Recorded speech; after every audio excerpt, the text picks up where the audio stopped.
আপনাদের কাছে আমার অনুরোধ থাকবে, প্রকৃত ঘটনা, প্রকৃত সত্যটা আপনারা উপস্থাপনা করুন। আমি এই ঘটনার সাথে জড়িত না, আমি এই ঘটনার সাথে জড়িত না। আশরাফকে ধরলে আপনারা ভুল ঘটনাই করতে পারবেন।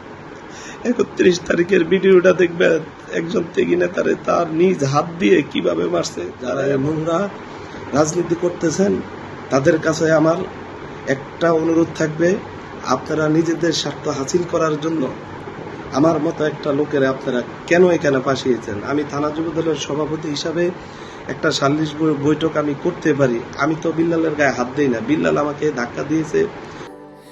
স্যান্ডেলিনা সো, রূপচর্চায় আভিজাত্য।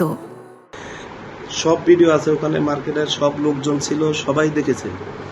আমি তো কই একটা ধাক্কা দিলাম না, কিছু করলাম না, অথচ আমাকে 1 নম্বর আসামি করে মামলা দেওয়া হয়েছে। আমি শুনলাম আমার শ্বশুরের বাসা, আমার গ্রামের বাড়িতে পুলিশ আমাকে হন্য হয়ে খুঁজছে। আমার ফ্যামিলির সাথে আমার কোনো যোগাযোগ নাই। গডফাদার আশরাফ আর শামীম এই বিল্লালের বিচারকে তাদের স্বার্থ হাসিলের জন্য যে মেকানিজম করতেছে, এটা থেকে আমি এই আশরাফ শামীমকে বিরত থাকার জন্য অনুরোধ করছি।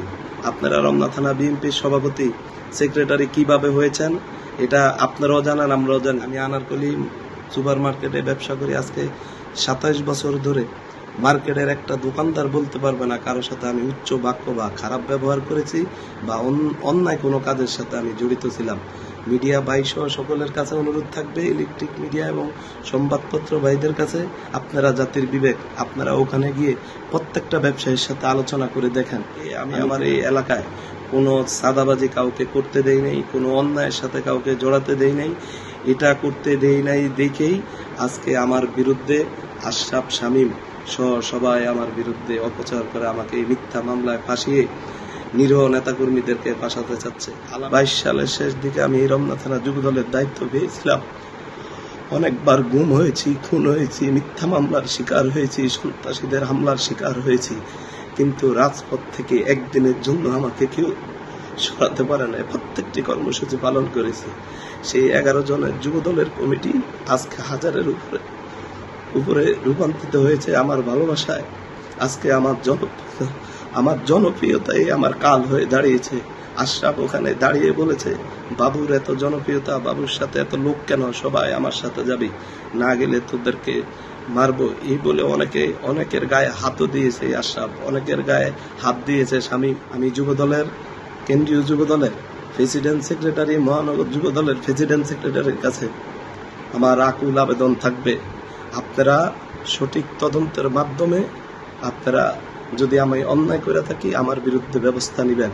আর যদি আমি এই ঘটনার সাথে যদি জড়িত না থাকি তাহলে আপনারা আমাকে আইনীয়ভাবে আপনারা আমাকে সহযোগিতা করবেন।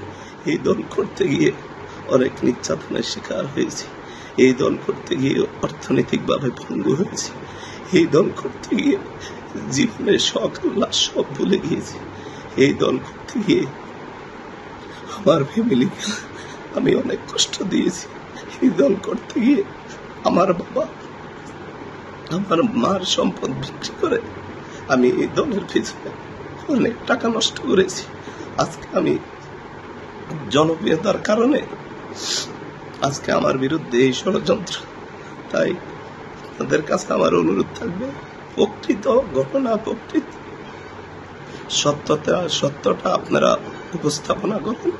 আমি এই ঘটনার সাথে জড়িত না, আমি এই ঘটনার সাথে জড়িত না। আমার আজকে কাল হয়ে দাঁড়িয়েছে। যুবদলের একটি মিটিং করেছিলাম, ওই মিটিংয়ে আমাদের সকলে সম্মিলিতভাবে একটি সিদ্ধান্ত নিয়েছিল, যুবদল থেকে একজন কমিশনার ইলেকশন করবে। তখন সবাই বলেছে বাবু ভাইকে আমরা কমিশনার প্রার্থী করাবো। এই ঘোষণা হওয়ার পর আমার বিরুদ্ধে যেহেতু আশরাফ ইলেকশন করবে, রুবেল ইলেকশন করবে, শামীম ইলেকশন করবে, সাবেক কমিশনার আরিফ ভাই ইলেকশন করবে, আমার জনপ্রিয়তার কারণে সবাই এক হয়ে আমার বিরুদ্ধে ষড়যন্ত্র করতে শুরু করেছে। আশরাফকে ধরলে আপনারা ভুল ঘটনাই করতে পারবেন। 31 তারিখের ভিডিওটা দেখবেন, একজন ত্যাগী নেতারে তার নিজ হাত দিয়ে কিভাবে মারছে। তার